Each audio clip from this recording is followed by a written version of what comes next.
Right now, though, Indy, Texans lose 40-33 to New Orleans. What jumps out at you, and what do they have to do better to beat the Steelers at Reliance Stadium? Well, to answer your second question, when they play against a team like the Pittsburgh Steelers, who's been to 3 Super Bowls since 2004, they're going to have to play a complete game. That's what they did not do in New Orleans. They started off fast, but then they give up 23 points in the fourth quarter. That's just something you can't do against any good team and expect to win. If I could take a bright spot out of it, though, I have to take from my Rice alum, James Casey. The guy, it's like that.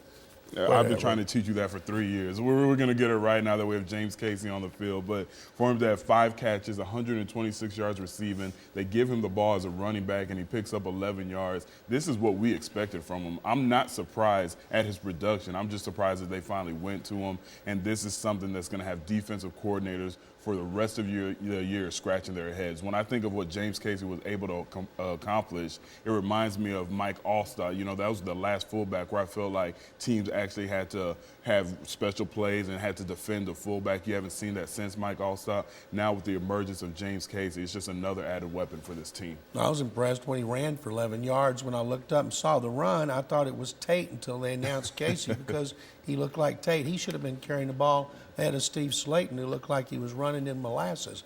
Andre Johnson, the continued greatness of Andre, who's off to another great start, averaging over 100 yards a game.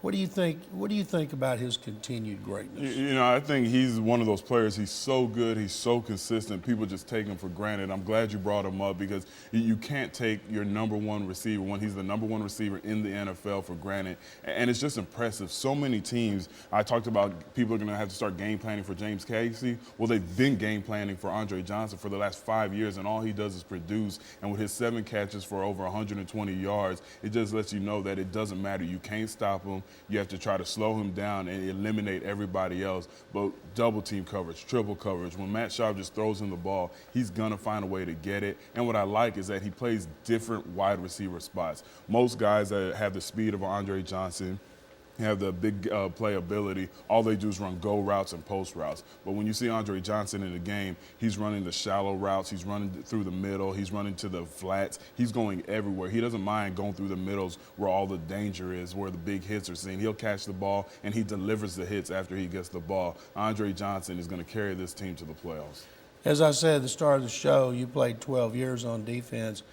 Not a lot of defensive collapses like we saw against New Orleans, except the ones we saw last year. And I asked Gary Kubiak Monday, tell us why this is not going to be like last year, because it's exactly what happened last year. What do you think about that, and how can they avoid it? It was reminiscent of last year, but I have confidence that it won't be the same defense as last year. When you have a Wade Phillips, like you said, I played 12 years, but I remember watching Wade Phillips before I could even put the pads on and knowing how good of a defensive mind he had. When you have that kind of guy leading your defense, you're not going to have these collapses consistently like they had last year. This is something that they're going to go into the film room, they're going to watch, they're going to figure out what went wrong, and they're going to fix it. And don't forget, yes, it was a defensive collapse, but you could also say it was a New Orleans explosion in the fourth quarter with the future Hall of Fame quarterback.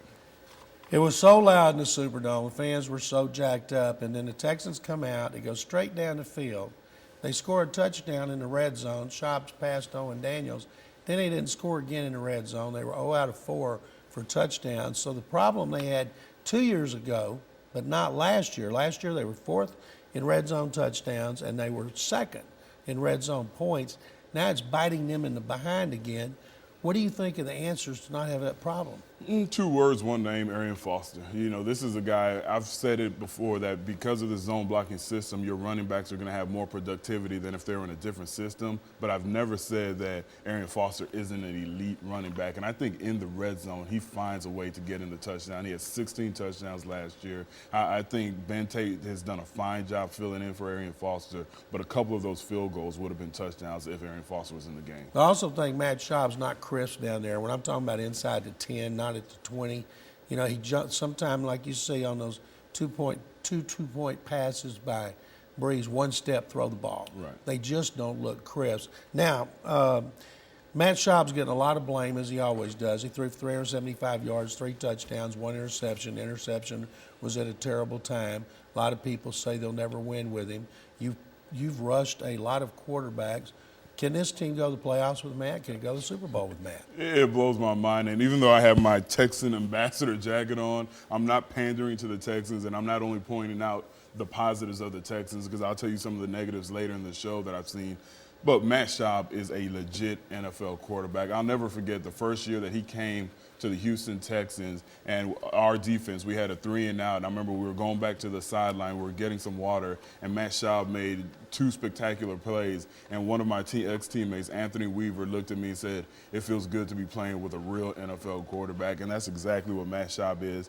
But you know, it's always like that. When teams win, I think the quarterbacks get too much credit, and when they lose, they get too much blame. But when you lead your offense to scoring 33 points, I do not care if you kick 11 field goals. If you put up 33 points on the scoreboard, it's up to your defense to make sure that they win the game. In the Superdome against a team that could go to the Super Bowl and a quarterback who's going to be in the Hall of Fame. Right. That's enough points to win. Now, 3 DBs gave up touchdowns. Jonathan Joseph gave up 1. Kareem Jackson gave up 1. Glover Quinn. But the fans are always picking on Kareem Jackson again.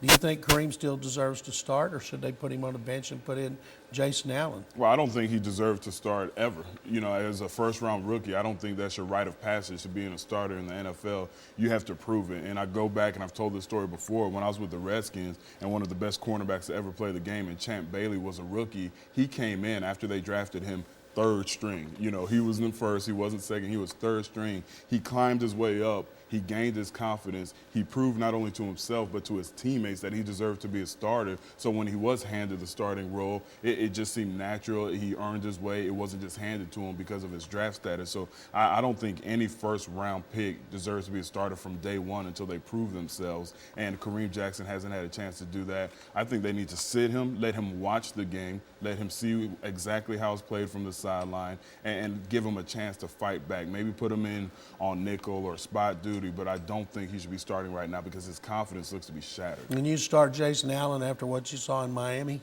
You know, I personally would go with Bryce McCain. Yeah, I agree. I think McCain would be the starter